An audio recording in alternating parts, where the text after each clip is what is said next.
Panorama group, जो सोचता है वो करता है। आपके अपने सपनों का आशियाना।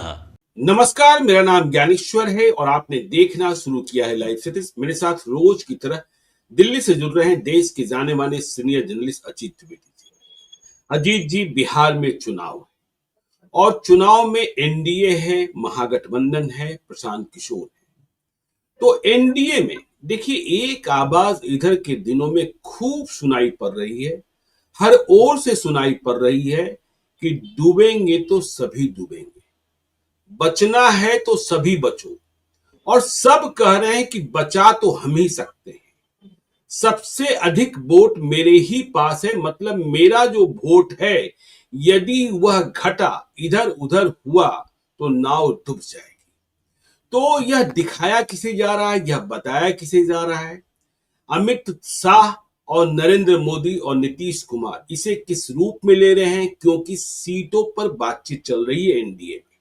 पिछले दिनों कोर कमेटी की बैठक हुई थी दिल्ली में 3 सितंबर को, और अमित शाह ने बिहार भाजपा के सभी नेताओं से उनके मन मिजाज को टटोला था और बिहार की जमीनी हकीकत को समझा था, सहयोगी दलों की ताकत को समझा था, और इस बात पर भी विमर्श हुआ था कि जेडीयू और बीजेपी के बीच सीटों का बंटवारा कैसे हो।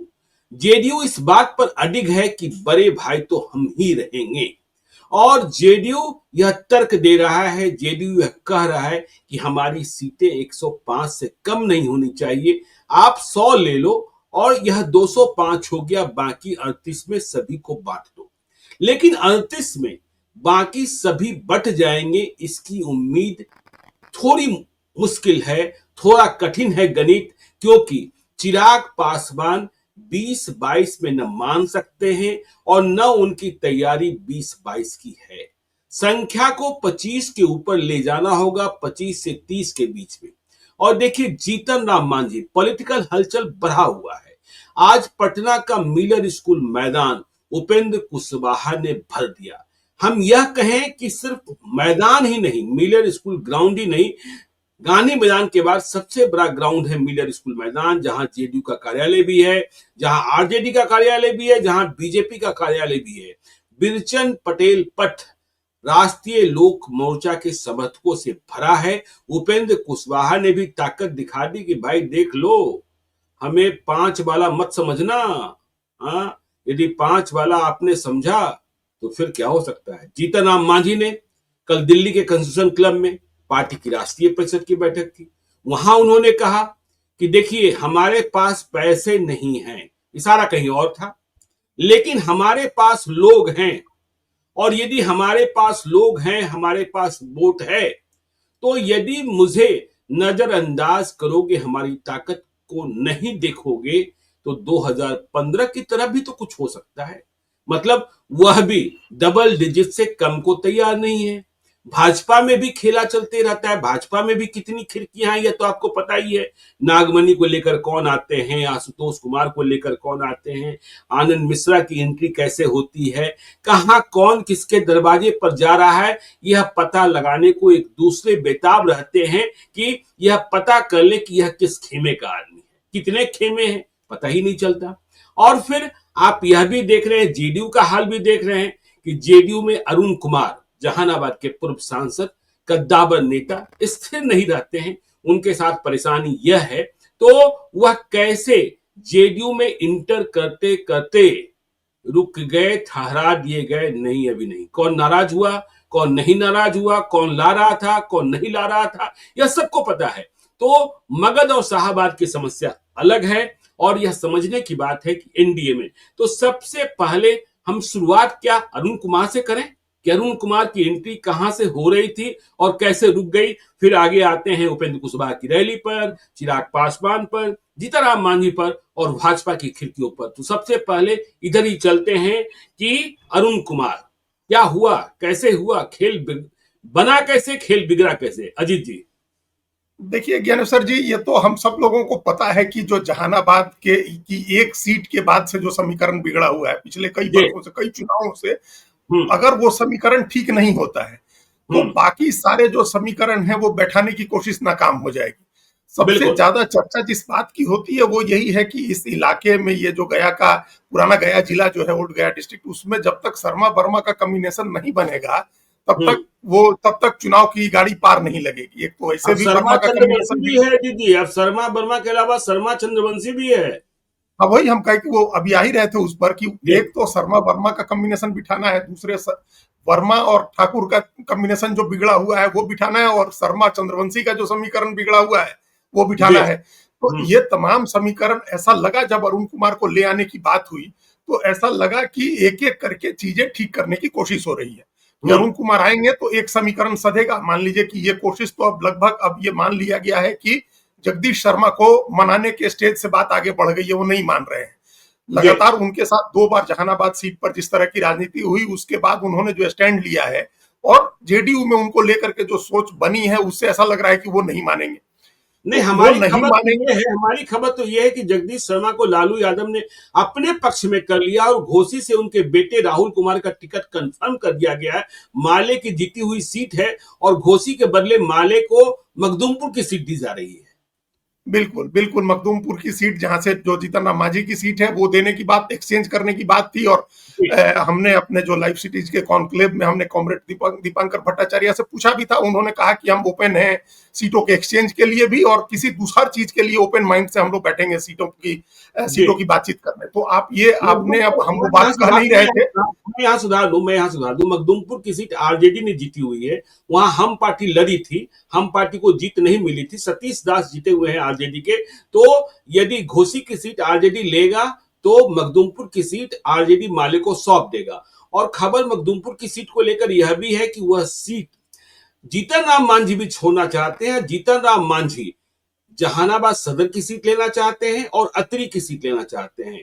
जीतन राम मांझी की एक तमन्ना है, एक हसरत है कि वह अपने विधानसभा क्षेत्र जहां के वे मूल निवासी हैं, अतरी विधानसभा क्षेत्र, वह मानते हैं कि एक बार हमको अपनी ही पार्टी को अपने ही घर में वोट देने का मन कर रहा है। हाँ, ये ठीक है, लेकिन इसमें हम जो कह रहे थे उसमें कोई करेक्शन नहीं है। मतलब घोसी जी। की सीट तो सीपीआई माले की है ना। बिल्कुल। तो जब पहले तो माले को तैयार करना है कि वो घोसी की सीट छोड़े। बिल्कुल। आरजेडी तो एक सीट नहीं रहे, घोसी की सीट मखदूम वो छोड़े माले, इसके लिए वो ओपन माइंडेड विचार कर रहे हैं, उनको कोई दिक्कत नहीं है। उन्होंने कहा भी हम लोग के सामने भी कई बार ये बात कही। तो वो तो निकल गए, जिन जो सबसे बड़े नेता जेडीयू को जिनके सहारे वहां उस इलाके की राजनीति होती थी वो चले गए। अब एक चेहरे की जरूरत है जिस चेहरे पर वो वहां कॉम्बिनेशन अपना ठीक करने की कोशिश की जाए। तो ये लगा कि एक एक करके चीजें ठीक की जा रही हैं और उसके लिए अरुण कुमार को ले आया जा रहा है। लेकिन आपने बताया अपने प्रोग्राम में कि वो ललन सिंह को छोड़ करके आप वहां कोई पॉलिटिक्स नहीं कर सकते, कम से कम भूमिहार पॉलिटिक्स तो नहीं कर सकते हैं। तो उनके बगैर, उनकी सहमति के बगैर ले आने की बात हुई थी। आपको पता है, हम सब लोग जान रहे हैं कि जेडीयू में भी किस तरह सी चीजें अभी चल रही हैं। सिंगल कमांड तो है नहीं कि सिंगल कमांड पहले नीतीश कुमार की होती थी, वो सारी चीजें तय करते थे, वो नहीं तय कर रहे हैं। तो इसकी समस्या की वजह से, कम्युनिकेशन की समस्या की वजह से, अगर कम्युनिकेशन पहले से हुआ रहता, बात की गई रहती कि हाँ ललन सिंह से भी बात कर ली गई होती और ये तब एक समग्रता में योजना बनती तो ये बदमजगी नहीं होती। लेकिन ये हो गई, आपको जो फायदा होना था उससे ज्यादा नुकसान हो गया। ऑलरेडी उस इलाके में बिगड़ा हुआ समीकरण आपने अरुण कुमार के, ये तो बड़ा ह्यूमिलिएटिंग था ना, उनके समर्थकों के लिए भी ह्यूमिलिएटिंग था कि वो कॉम्प्रोमाइज करके ही तो आ रहे थे। पहले भी कई बार जेडीयू में आए हैं, गए हैं, फिर वो आ रहे थे और आना रुक गया। तो ये तो बड़ा ह्यूमिलिएटिंग हुआ। तो जगदीश शर्मा जा चुके हैं, अरुण कुमार को आप लाने की कोशिशें सारी रुक गई। तो ये एक समस्या वहां अभी बनी हुई है। उस समस्या को कैसे दूर करेंगे, ये जेडीयू के सामने एक बड़ी समस्या उस इलाके में है। अगर अरुण कुमार आ जाते तो फिर आप उसका वर्मा और शर्मा वर्मा कॉम्बिनेशन को ठीक करने और शर्मा चंद्रवंशी के, क्योंकि अरुण कुमार के बारे में यह माना जाता है कि उनके संबंध सभी पार्टियों के साथ, सभी नेताओं के साथ अच्छे संबंध है, सभी जातियों के साथ अच्छे संबंध है उनके। तो वो हो सकता है कि उनको आगे करके उनका चेहरा दिखा के आप करते, लेकिन वो मौका जेडीयू ने गंवा दिया है। नहीं, एक संकट तो और भी है ना वो मगध की राजनीति में, जहानाबाद और गया की राजनीति में, कि देखिए अरुण कुमार तो आ रहे थे, रोक दिए गए। देखिए भूमिहार नेता जेडीयू के पास है ही नहीं। अरुण कुमार नहीं है, जगदीश शर्मा नहीं है, अखिलेश प्रसाद सिंह नहीं है, रामजतन सिन्हा नहीं है, अकेले बच जाते हैं किंग महेंद्र के भाई भोला शर्मा, जो हाँ। एरिस्टो फार्मा के एमडी हैं। लेकिन उन्हें राजनीतिक रूप से स्थापित करने का अवसर प्रदान करना होगा, तब वो आगे बढ़ पाएंगे। वह लगातार बिहार का भ्रमण कर रहे हैं और सीएसआर फंड से, देखिए कन्हैया कुमार उस दिन कह रहे थे कि अंबानी और अडानी बिहार से कमाते हैं, लेकिन सीएसआर का एक कौड़ी, एक पैसा बिहार में खर्च नहीं करते हैं। तो देखिए इधर के दिनों में हमने दो सुखद खबरें सीएसआर फंड के मामले में सुनी। भोला शर्मा जो पैसा एरिस्टो फार्मास्यूटिकल कमाती है, उसका पैसा सीएसआर फंड का बिहार में खर्च किया जाता है और यह राशि 100 करोड़ रुपए से ऊपर की होती है। और दूसरी बात, आपने जहानाबाद से ही आने वाले एल्केम ग्रुप के संपदा बाबू, वासुदेव बाबू के बारे में सुनी कि जो मुजफ्फरपुर में जो कैंसर हॉस्पिटल बना है, उसके निर्माण के लिए 100 करोड़ रुपए की राशि, 25 करोड़ रुपए की राशि पहली किस्त दे दी गई है। तो एक समस्या यह है भूमिहार नेताओं की, और दूसरी समस्या जो जेडीयू के पास है, कुशवाहा नेता भी नहीं बचे हैं। अभय कुशवाहा जो थे वह चले गए आरजेडी में, औरंगाबाद से सांसद हो गए। और तो देखिए अब कुशवाहा नेता का संकट भी है। तो अभय कुशवाहा के ही दूसरे भाई हैं, बड़े भाई हैं अजय कुशवाहा, उन्हें बेलागंज उपचुनाव के समय लाया गया था जेडीयू में, उन्हें अब आगे लाने की कोशिश की जा रही है। उत्तम कुशवाहा एक उभरते हुए नेता है, तो ये बड़ा संकट है। खैर चलिए, तो हम लोगों ने अरुण कुमार की बात कर ली और जहानाबाद मगध की पॉलिटिक्स की बात कर ली। अब बात करते हैं जीतन राम मांझी की। जीतन राम मांझी ने कहा कि मेरे पास पैसे नहीं है, लेकिन मेरे पास लोग हैं। मतलब लोग कहने का मतलब होता है मेरे पास वोट है, और यदि आपने अनदेखी की मेरी, तो 2015 की तरह भी हम लड़ सकते हैं, और यदि हम लड़ गए तो नुकसान किसका होगा? वही बात जो उपेंद्र कुशवाहा कहते हैं, नाव डूबेगी तो सभी डूबेंगे। तो जीतन राम मांझी ने ऐलान किया दिल्ली में, और दिल्ली में जैसे ही ऐलान हुआ, बात होने लगी कि डबल डिजिट से कम में मानेंगे नहीं, लेकिन सीटें 38 ही बचती है, यदि 205 ये लोग ले जा रहे हैं दोनों मिलकर, तब तो जीतन राम मांझी। देखिए, उनकी बातें हम लोग पहले से समझ रहे हैं, सुन रहे हैं। वो बार बार कहते रहे कि लोकसभा चुनाव में 2 सीटों का वादा किया गया था, 1 ही सीट मिली, तो इस बार हमको ज्यादा सीटें चाहिए विधानसभा में। ऑफिशियली उन्होंने, मतलब मीडिया के सामने 20 सीटों की उन्होंने बात कही थी। उनके साथ जेडीयू और बीजेपी के साथ उनके संबंधों की अच्छी बात यह है कि वो जिस वोट की बात करते हैं, वो वोट तो है ही उनके साथ। उनके साथ एक दूसरी अच्छी बात यह है कि उनका कमिटमेंट भी लगातार एनडीए के साथ है। वो एनडीए के साथ ही बने रहते हैं, और वो कोई ऐसे तेवर नहीं दिखाते हैं, कोई ऐसी बात नहीं करते हैं पॉलिसी मैटर्स में जिससे असहज हो एनडीए, असहज हो, या बिहार में नीतीश कुमार की सरकार असहज हो, या सेंटर में नरेंद्र मोदी की सरकार असहज हो। ये ऐसी बयानबाजी नहीं करते हैं वो बल्कि डिफेंड करते हैं। जितनी बार दूसरे लोग बयानबाजी करते हैं, उसको डिफेंड करते हैं। तो वो अपने उस कमिटमेंट की भी कीमत वसूलना चाहेंगे, जो निष्ठा है उनकी, जो उन्होंने समर्पण दिखाया है, उसकी भी कीमत चाहिए है। और वोट की जहां तक बात है, वो ये 100% गारंटी है ज्ञानेश्वर जी की उनका वोट उनके पास है। और उनका वोट इसलिए उनके पास है क्योंकि अपने समाज से वो पहले नेता थे जो इस ऊंचाई तक पहुंचे, इस मुकाम तक पहुंच गए। तो इसलिए उनके साथ लोग आइडेंटिफाई करते हैं। जो उस कम्युनिटी का, उस जाति का जो व्यक्ति है, वो इसलिए उनके साथ आइडेंटिफाई करता है, उनके कहे से दूसरी पार्टियों को भी वोट करता है, दूसरी जातियों के उम्मीदवारों को भी वोट करता है। तो वोट की पूंजी तो उनके पास है। तीसरी बात यह है कि उन्होंने अपने को मगध के दायरे से बाहर निकाल करके अपना विस्तार किया है। उन्होंने सीमांचल के इलाके में काफी काम किया है। उन जगहों पर उनकी रैलियां हुई हैं, वो गए हैं। हमारी तरफ भी, नॉर्थ में भी एक जगह आकर के वो रैली करके गए। तो जहां उनके वोट हैं, उनके लोग हैं, उनको उन्होंने जोड़ने की कोशिश की है। क्षेत्रीय उसमें बंध के वो नहीं रहे हैं कि हम सिर्फ इस इलाके के, अगर हमारी नेतागिरी है तो हम यही करें। तो उन्होंने अपना दायरा बढ़ा लिया है। तो ये 3 बातें ऐसी हैं, उनका कमिटमेंट, आइडेंटिटी की पॉलिटिक्स में उनकी पहचान, और उसकी वजह से जातियों का कमिटमेंट, और तीसरी बात उनका जो फुटप्रिंट है वो मगध से निकल करके दूसरी जगह भी फैला है। तो अब वो पॉलिटिक्स जो कर रहे हैं, वो सिर्फ अपने लिए नहीं कर रहे, वो तो अपने लिए जो हासिल होना था सब हासिल कर चुके। वो बिहार के मुख्यमंत्री रह चुके, केंद्र में महत्वपूर्ण मंत्री हैं। अब वो अपने बेटे, अपने परिवार को स्टैब्लिश पॉलिटिक्स में करने के लिए एक पॉलिटिक्स कर रहे हैं, और वो उनको पता है कि 6, 7, 8 सीटों से नहीं होगा। पिछली बार वो 7 सीट लड़े थे, और 4 सीट उनमें 7 में से 4 जीते, 1 लोकसभा सीट मिली, वो 1 जीत गए। तो 100% ट्रैक रिकॉर्ड तो उनका भी है।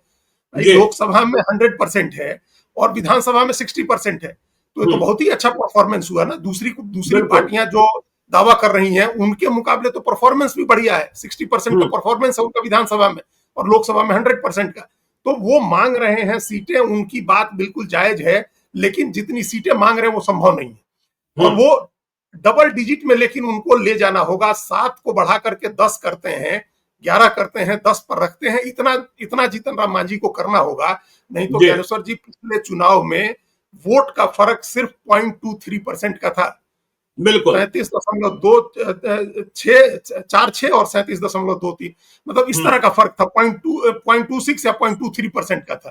तो एक एक वोट की अभी लड़ाई होनी है। अभी इस बार भी लड़ाई एक तरफा नहीं हो गई है। एडवांटेज निश्चित रूप से नीतीश कुमार की योजनाओं की वजह से एनडीए की तरफ दिख रहा है, लेकिन लड़ाई अभी भी कठिन है और आपको 0.5%, 1% वोट की चिंता करनी होगी जी।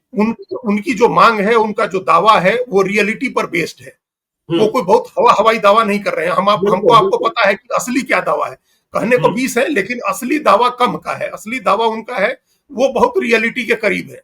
मान लीजिए कि अगर वो 13 सीट ही मांग रहे हैं या 13-12 सीटों की सूची दी है, तो वो रियलिटी के करीब है, उतना लड़ने की उनकी स्थिति है।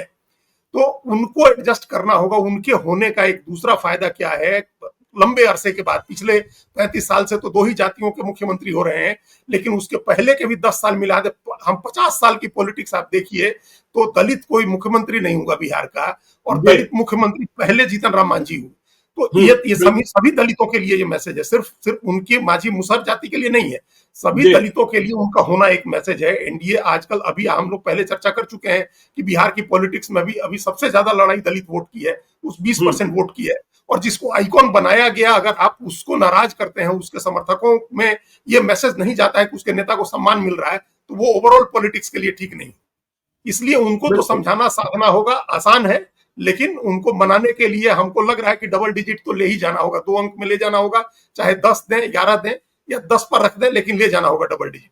देखिए अजीत जी, आपने कहा कि लड़ाई अब भी कठिन है। ठीक है कि लाभकारी योजनाओं के कारण एज मिला है नीतीश कुमार को। आज सुबह मुझसे, देखिए इन्हीं इलाकों में, मतलब जीतन राम मांझी का जो प्रभाव का इलाका है, उसमें जहानाबाद, अरवल गया ही है विशेष रूप से।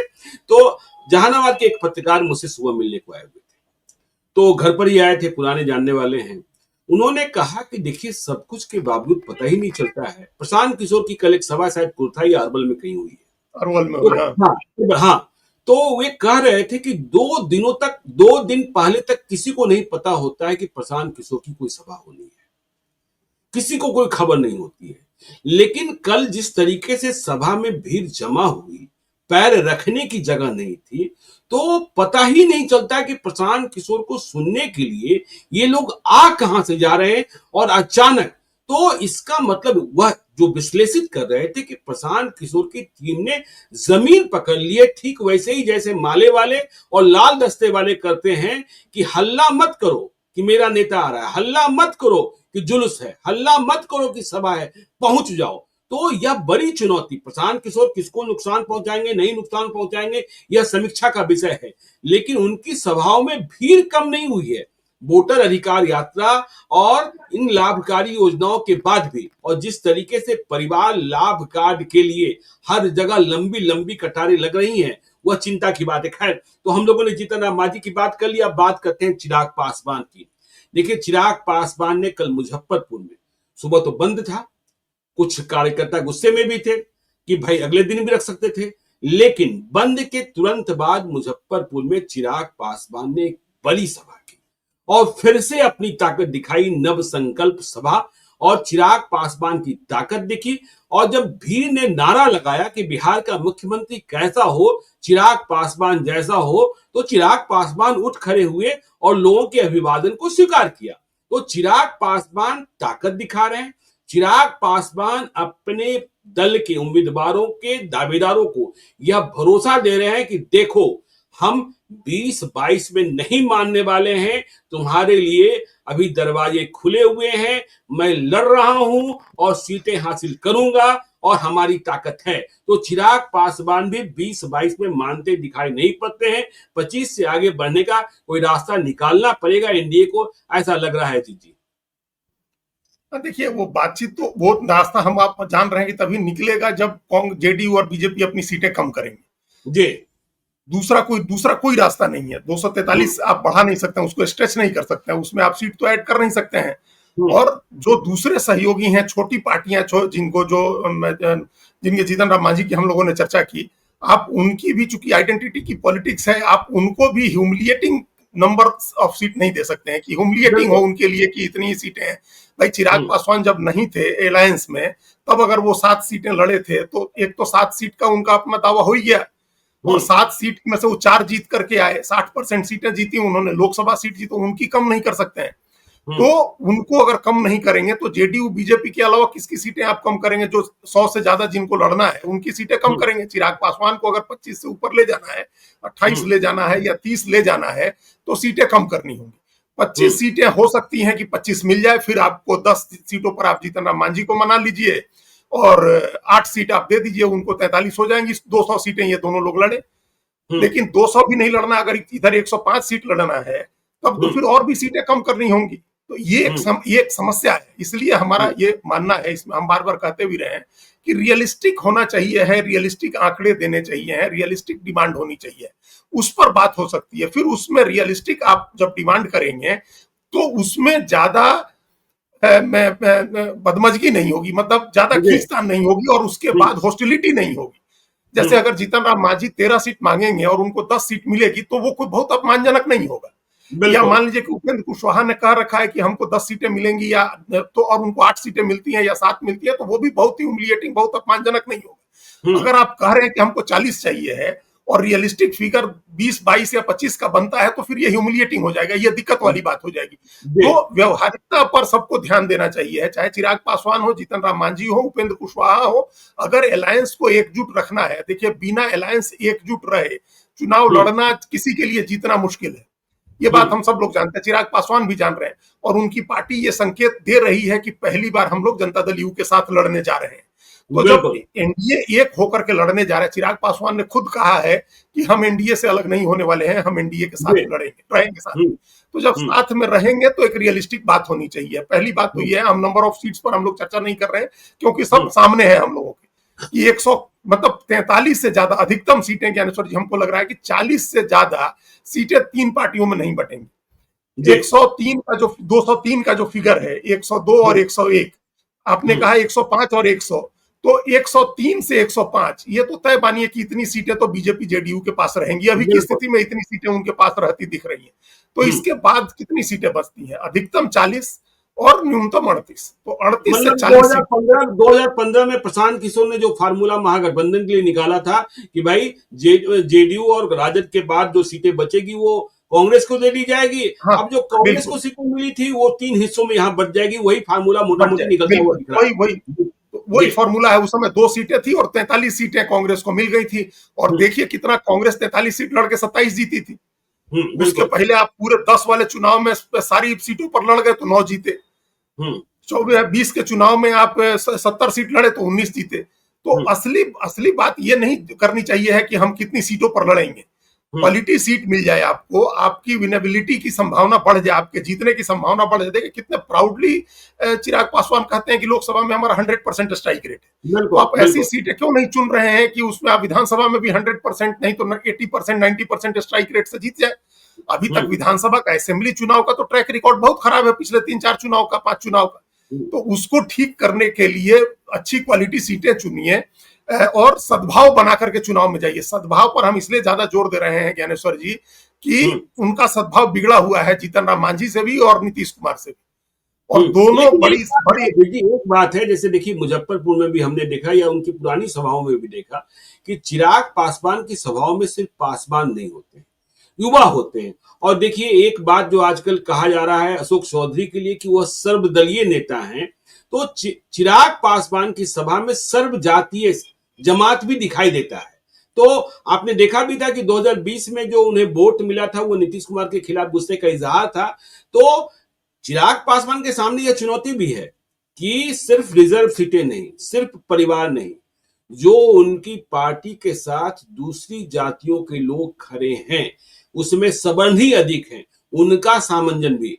और एक चर्चा तो और भी चल रही है, जो बातें होती है कि चिराग पासवान विधानसभा का चुनाव लड़ सकते हैं, तो कई लोगों ने यह कहना शुरू किया है कि चिराग पासवान ने विधानसभा चुनाव लड़ने के लिए वैशाली जिले में राजा पाकर की सीट चुन ली है। राजा पाकर से चिराग पासवान चुनाव लड़ सकते हैं। तो ये बड़ी खबर भी चल रही है। ठीक बात है ज्ञानेश्वर जी, इसमें कोई असहमत होने की बात नहीं है जो आप कह रहे हैं। हम्म, उन्होंने एमओआई का एक अपना समीकरण बनाया कि हमारा एक दूसरा एमओआई है मुस्लिम यादव का, एक हमारा एमओआई है जिसमें महिलाएं हैं और यूथ है, महिलाएं जी, हैं युवा हैं, तो हम्म, वो महिलाओं और युवा का, यूथ का एक कॉम्बिनेशन अपना बनाना चाह रहे हैं, वो अपना एमओआई समीकरण बनाया है। और हम्म, उनके पिताजी के साथ भी, उनके साथ भी सद्भाव सभी जातियों का है, दलित से बाहर बढ़ जी, के आप कुछ पिछड़ी जातियां जो इक्वेशन के बाहर की हैं उनको छोड़ दे, तो सवर्णों का खासतौर से उनके साथ अच्छा अच्छा संबंध है उनकी पार्टी के साथ। लेकिन इसके बावजूद रियलिस्टिक रहना होगा टिकट के बंटवारे में, नहीं तो खामखा निराशा होती है, आपको भी हम्म, होती है, आपकी पार्टी के लोगों को भी होती है, और फिर उसके बाद रिबेलियन होता है, बागी हम्म, होकर के लोग चुनाव लड़ने। आप अगर बहुत ज्यादा लोगों को वादा कर रहे हैं, उनको सीटें देने की बात कर रहे हैं, नहीं मिलेगा, वो बागी होंगे, फिर उनको मनाना होगा, ये चुनाव खराब होता है इससे। और ये काम बिल्कुल, इतना नजदीक आकर के नहीं होता है। उनकी सभाओं में हम्म, जो भीड़ जुट रही है उसको वोट में कन्वर्ट करने का अपना सिस्टम बनाए, क्योंकि उनका ऑर्गेनाइजेशनल स्ट्रेंथ अक्सर हमने देखा है कि कमजोर है, ऑर्गेनाइजेशन पर नहीं चलता, वो करिश्मे पर चलता है, समीकरण पर चलता है। उनकी पार्टी करिश्मे पर, पहले रामविलास जी के करिश्मे पर चल रही थी, अभी उनका अपना वो करिश्मा बना रहे हैं, उस करिश्मे पर पार्टी चलती है, और या फिर इक्वेशन पर चलती है। वो आपका सदा हुआ है, करिश्मा है, युवा आपको पसंद कर रहे हैं, मान लीजिए मुख्यमंत्री बनने की बात पर तालियां बज रही हैं। हम्म। संगठन की ताकत अगर आपकी कमजोर है, तो उस हिसाब, उसको भी ध्यान में रख के कंसीडर करके आपको सीटों की डिमांड करनी चाहिए। चलिए अब चलते हैं, जेडीयू के बिल्कुल, जी, हमने कहा ना, जेडीयू और मतलब नीतीश कुमार और जीतन राम मांझी, इन हम्म, दोनों के साथ सद्भाव बनना बहुत जरूरी है। बिल्कुल, दोनों लोग काफी आहत हैं, दोनों लोग काफी आहत हैं, दोनों के समर्थक भी आहत हैं। तो 100% स्ट्राइक रेट तब तक नहीं होगा जब तक अलायंस के सभी पार्टनर्स का वोट आपको बराबर में नहीं मिलेगा।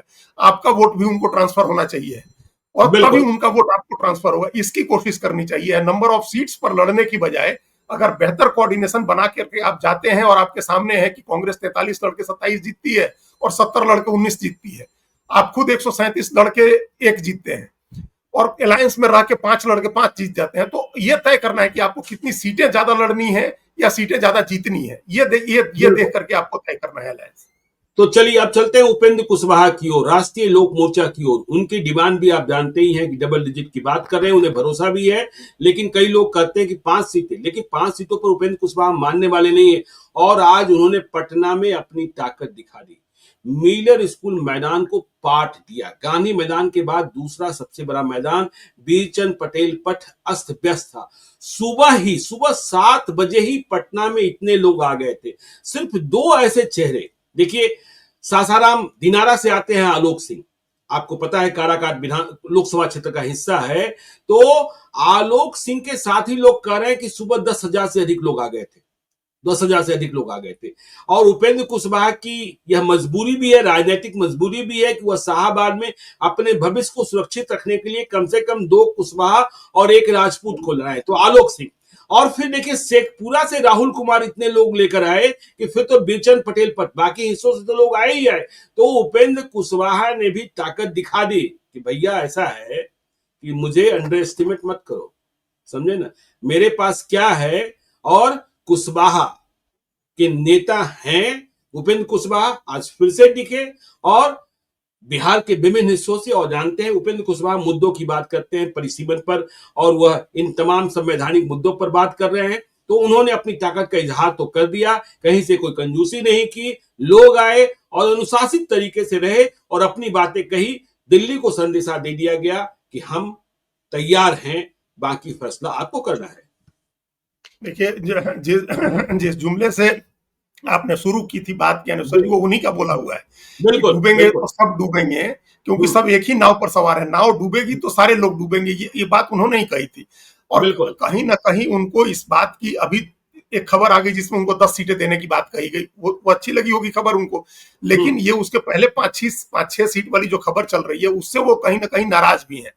और इंडियन जी, एक्सप्रेस के इंटरव्यू में जो उनका एक्सचेंज आइडिया में या उसमें इंटरव्यू हुआ, उस इंटरव्यू में हम पढ़ रहे थे, उन्होंने 2 बातें कही हैं जो गौरतलब बात है। एक तो उन्होंने एसआईआर पर चुनाव आयोग को नसीहत दी, जो आमतौर पर एनडीए के नेता नहीं कह रहे हैं। उपेंद्र कुशवाहा ने कहा कि एसआईआर पर आपको समय और देना चाहिए था जनता को। ये बहुत ही समझदारी की बात है।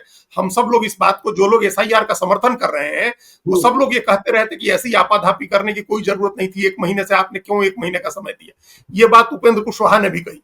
तो निश्चित बिल्कुल। रूप से जो एनडीए है, जो सत्ता में बैठे दिल्ली में लोग हैं, भारतीय जनता पार्टी के बड़े नेता हैं, उनको लगा होगा कि भाई ये तो एक बागी तेवर की तरह हो गया कि आपने चुनाव आयोग पर सवाल उठाया। और दूसरी बात उन्होंने राहुल गांधी की तारीफ में कही कि एसआईआर को लेकर के जो यात्रा हुई है उससे राहुल गांधी की विजिबिलिटी बढ़ी है और उनकी पहचान भी मजबूत हुई है। तो ये पता नहीं उन आगे की राजनीति के लिए हो सकता है, क्योंकि वो अभी तो किसी गठबंधन में जाने की नहीं सोच सकते हैं, अभी तो वो एनडीए में हैं और पिछली बार अपना गठबंधन बना करके भी वो देख चुके हैं। लेकिन उनकी ये दोनों बातें बीजेपी के बड़े नेताओं के लिए एक मैसेज है। और उसके बाद आज शक्ति का प्रदर्शन जो उन्होंने किया, परिसीमन पर भी वो बोले, जिस पर हम लोग कई बार बात कर चुके हैं, बहुत ही सेंसिबल बात, और बिहार के इंटरेस्ट की बात करते हैं कि भाई बिहार को अपनी जनसंख्या का लाभ नहीं मिला है, वो मिलना चाहिए। तो वो उनकी जो ये दोनों बातें हैं वो बीजेपी के लीडरशिप को मैसेज देने के लिए है। आज का शक्ति प्रदर्शन भी ये दिखाने के लिए, अपने कार्यकर्ताओं का मनोबल बढ़ाना तो होता ही है, जब चुनाव के समय इस तरह की रैलियों का मुख्य मकसद यही होता है कि अपने कार्यकर्ताओं का मनोबल बढ़ाया जाए, अपनी ताकत दिखाई जाए। लेकिन बीजेपी और जेडीयू के लीडरशिप के लिए भी एक मैसेज है, और वो मैसेज बिना उनके दिए भी, अगर वो नहीं भी देते, ज्ञानेश्वर जी हम लोग चर्चा कर चुके हैं, बीजेपी को पता है कि उस शाहबाद के इलाके में उनका क्या महत्व है, उनका क्या मतलब है। बिल्कुल। उनके साथ जो खेल लोकसभा चुनाव में हुआ, उसका कितना बड़ा खामियाजा भुगतना पड़ा समूचे एनडीए को, ये देखे हम लोग। नहीं तो पिछली बार भी 49 सीट दोहरा सकते थे। 2019 वाला परफॉर्मेंस, हाँ 39 सीट, 2019 का परफॉर्मेंस फिर से दोहराया जा सकता था। फिर से शाहबाद में ही तो उसी इलाके में तो 7 सीटें मिली हैं इंडिया ब्लॉक को, तो वो जोखिम नहीं ले सकती है भारतीय जनता पार्टी या जेडीयू की। और एक और बात महत्वपूर्ण है इसमें कि उनको मान लीजिए आप संतुष्ट करने के लिए कुछ चीजें पर्दे के पीछे से उनसे डील कर लें। उनको कहा जा सकता है कि लोकसभा सीट आपको राज्यसभा कंटिन्यू करेंगे, कुछ और वादा किया जा सकता है। लेकिन असली है बात यह है कि उनके समर्थकों के बीच में यह मैसेज दिया जाना चाहिए कि उनके नेता को सम्मान मिला है। बिल्कुल। उनके नेता को सम्मान मिलने का, देखिए शाहबाद का इलाका उनका है और घर उनका उजियारपुर है, हाजीपुर के इलाके में घर उनका गंगा के इस पार है और कर्मभूमि गंगा के उस पार है। तो वो दोनों तरफ उनको चाहने वाले लोग हैं, उनके समर्थक हैं, और उनके बीच ये मैसेज होना चाहिए है कि बीजेपी और जेडीयू ने उनके नेता का सम्मान रखा, उनको अपमान नहीं किया। इसलिए सीटें तो उनकी भी सम्मानजनक होनी चाहिए। बेशक बीजेपी जेडीयू को अपनी सीटें कम करनी पड़े, उससे कोई बहुत फर्क नहीं पड़ेगा, लेकिन सम्मानजनक सीटें उपेंद्र कुशवाहा को भी देनी होंगी, जीतन राम मांझी को भी देनी होगी और चिराग पासवान को भी देनी होगी। तो चलिए, चिराग की बात हो गई, उपेंद्र कुशवाहा की बात हो गई, जीतन राम मांझी की हो गई। अब बीजेपी की भी बात कर लें, समय तो कम है, लेकिन बीजेपी में देखिए इधर के दिनों में मिलन समारोह हो रहे हैं। किसकी सहमति ली जाती है सबको पता है, आखिरकार तो अध्यक्ष की सहमति ली ही जाती है। हमने एक बड़े नेता से, जो एक बड़ी खिड़की के मालिक हैं, बड़े दरवाजे के मालिक हैं, हमने उनसे पूछा कि ये फला नेताजी कैसे आपकी पार्टी में आए। उन्होंने कहा मुझे नहीं पता है। मैंने कहा आपको नहीं पता ये कैसे हो गया? तो बोले आजकल कई रास्ते हैं। तो आजकल कई रास्ते हैं, तो यह भी देखिए इस बात का प्रकटीकरण है कि भाई यहां भी खिड़कियां हैं और यहां भी दरवाजे हैं। कौन किस दरवाजे से घुस रहा है और कौन किस दरवाजे से निकल रहा है, यह समझा जाना और सोचा जाना, मतलब हर दरवाजे और हर खिड़की के लिए मुश्किल भरा कार्य है। और बिहार की राजनीति और बिहार का चुनाव तो प्रभावित हो गई। देखिए ज्ञानेश्वर जी, ये बात तो एकदम ठीक है, बिहार में कई खिड़की दरवाजे खुल गए हैं। बीजेपी में ये पहले इस तरह का नहीं था, लेकिन अच्छी बात बीजेपी में ये है कि वो सारी खिड़कियां, सारे दरवाजे अल्टीमेटली दिल्ली में एक ही जगह आते हैं, एक ही जगह पहुंचते हैं। मतलब वहां से कई नदियां निकलती हैं, लेकिन सब यहाँ आकर के एक ही सागर में मिलती हैं। अल्टीमेटली फैसला अमित शाह के यहाँ से होना है। तो ये जिसने भी, अगर ये कई दरवाजों का मतलब है कि हम लोग पहले एक बार चर्चा कर चुके हैं कि जितनी भी चीजें हो रही हैं, इनका पोल खुल रही है, उनकी पोल खोली जा रही है, इनके दस्तावेज उनके दस्तावेज सब अंदर से ही हो रहा है, सब पार्टी के ही लोग कर रहे हैं। और किस तरह से आज ये बीजेपी में हमने कभी ऐसी स्थिति नहीं देखी थी ज्ञानेश्वर जी। अभी कम से कम 11 साल वाली जो बीजेपी है, नरेंद्र मोदी और अमित शाह वाली बीजेपी में हम नहीं देखे थे कि पार्टी के अंदर ऐसी है कि नितिन गडकरी के खिलाफ राइट विंग के लोग ट्रोलिंग कर रहे हैं। मतलब बीजेपी समर्थक लोग नितिन गडकरी की ट्रोलिंग कर रहे हैं। एस जयशंकर के समर्थक अजीत डोभाल पर हमला कर रहे हैं, डोभाल के लोग जयशंकर की ट्रोलिंग कर रहे हैं। ये ऐसा नरेंद्र मोदी और अमित शाह के करीबी लोगों के बीच ऐसा लगा है कि युद्ध छिड़ा हुआ है। ये राष्ट्रीय स्तर पर हो रहा है, तो बिहार का तो छोड़ दीजिए। मतलब यहाँ ये सब हम लोगों ने देखा, तमाम जब प्रधानमंत्री बीजिंग में थे तो उनके बगल में जब पुतिन से वार्ता हो रही थी तो विदेश मंत्री के बदले नेशनल सिक्योरिटी एडवाइजर बैठे थे। कहा गया विदेश मंत्री की तबीयत खराब है। तो ऐसी खींचतान राष्ट्रीय स्तर पर हो रही है। बिहार में तो होनी शुरू ही हो गई है। बिहार में कई दरवाजे बना दिए गए हैं, कई सारे लोग एक दूसरे की पोल खोल रहे हैं। सम्राट चौधरी सबसे बड़े नेता हो गए, सरकार में नंबर 2 हो गए। तो इससे अब जो जो केंद्र में मंत्री हैं उनको परेशानी है, जो प्रदेश के अध्यक्ष हैं, प्रदेश के पूर्व अध्यक्ष हैं उनको परेशानी है, जो दूसरे उप मुख्यमंत्री हैं उनको परेशानी है। तो कौन किसको ले आ रहा है?